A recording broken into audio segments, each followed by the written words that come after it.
ভোটাররাই বলে দিবে কে যোগ্য কে অযোগ্য। নির্বাচনে দাঁড়ায় তো আর বসে থাকা যায় না।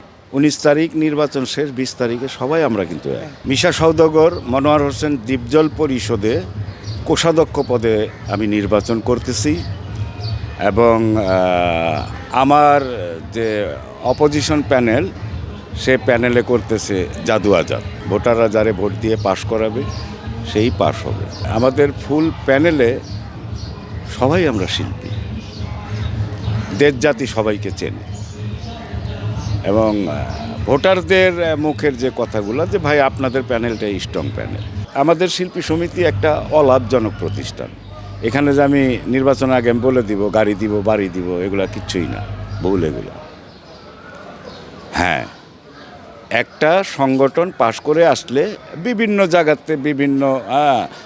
জায়গাতে ডোনেশন আনতে পারে, সরকারের সহযোগিতা নিতে পারে, সরকারের সাথে যোগাযোগ কইরা শিল্পীদের কিভাবে ভালো হবে, মঙ্গল হবে, ইন্ডাস্ট্রিজে কিভাবে ছবি বাড়বে, এগুলো নিয়ে আলোচনা করা যায়। আর বাইরে থেকে কিন্তু করা যায় না। একটা সংগঠনের নেতৃত্ব যারা দেয় তারাই পারে যেতে। আর আমাদের প্যানেলে এমন এক ভদ্রলোক দাঁড়িয়েছেন, আমাদের মনোয়ার হোসেন দ্বীপজল সাহেব, সেক্রেটারি পদে। তিনি তো দানবীর। কার কি প্রবলেম খালি হাতে কেউ যায়নি তার কাছ থেকে। এবং দেখেন, শিল্পী সমিতির দরকার কিন্তু দ্বীপজল ভাইকে। দ্বীপজল ভাইয়ের দরকার নাই তো। দ্বীপজল ভাই তো আল্লাহ সব কিছু দিছে। সে একজন প্রডিউসার, নাম করা, বড় বিগ বাজেটের ছবি করে, সে পরিচালক, সে দানবীর। সে এই শিল্পী সমিতি দিয়ে তার লাভটা কি? সে এখন ইচ্ছা করলে 10টা ছবি সে রানিং বানাতে পারে। মনে করেন আমি 1 সপ্তাহ 15 দিন 1 মাস এফডিসি আসলাম না, আমার কেউ মনে রাখে না। এফডিসিটা এমন জায়গা, আসতে হবে রেগুলার, কাজ করতে হবে রেগুলার, যোগাযোগটা রাখতে হবে রেগুলার। এখন ভোটাররাই জানে কারে ভোট দিবে।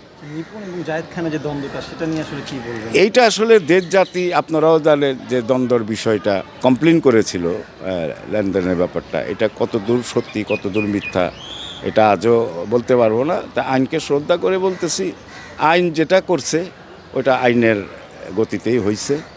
তো এগুলা ঘরের মধ্যে আপনার 2 ভাইয়েরও গণ্ডগোল হয়, আবার কিন্তু মিউচুয়াল হয়ে যায়। তো এগুলো কোনো ব্যাপারই না। 19 তারিখ নির্বাচন শেষ, 20 তারিখে সবাই আমরা কিন্তু এখানে 40-42টা বছর এখানে কাটিয়ে দিলাম সৎভাবে। আপনারা যাচাই করে দেখবেন যে আমি 3বার সম্পাদক পোস্টে পাশ করেছিলাম, একবার দপ্তর প্রচারে, 2বার ট্রেজারারে। আমার কোনো কমপ্লেন ছিল না শিল্পী সমিতি, কোনো শিল্পীদেরও আমার প্রতি কোনো কমপ্লেন ছিল না। শিল্পীরাই আমারে বললো কমল ভাই এবার করেন। মাঝখানে আমি একটু অসুস্থ ছিলাম, হার্টে প্রবলেম ছিল, রিং লাগাইছি। তো আমি বলছি যে আমি একটু অসুস্থ, নির্বাচন তো খুব কষ্টের ব্যাপার। কয় না ভাই করেন, আমরা তো আছি, আপনি বৈশা থাকবেন খালি। নির্বাচনে দাঁড়ায় তো আর বৈশা থাকা যায় না, ওয়ার্ক করতেছি ডেলি। তো দাঁড়ায় গেলাম মিশা সওদাগর দ্বীপজল ভাইয়ের প্যানেল থেকে। তা আমি আশা করব, আমার ভোটারদেরও বলতেছি, দেশ জাতি দোয়া করবে। তারা তো ভোট দিতে পারবে না, আমাদের প্যানেলের জন্য দোয়া করবে যেন আমাদের ফুল প্যানেলটা চলে আসে। কারণ ফুল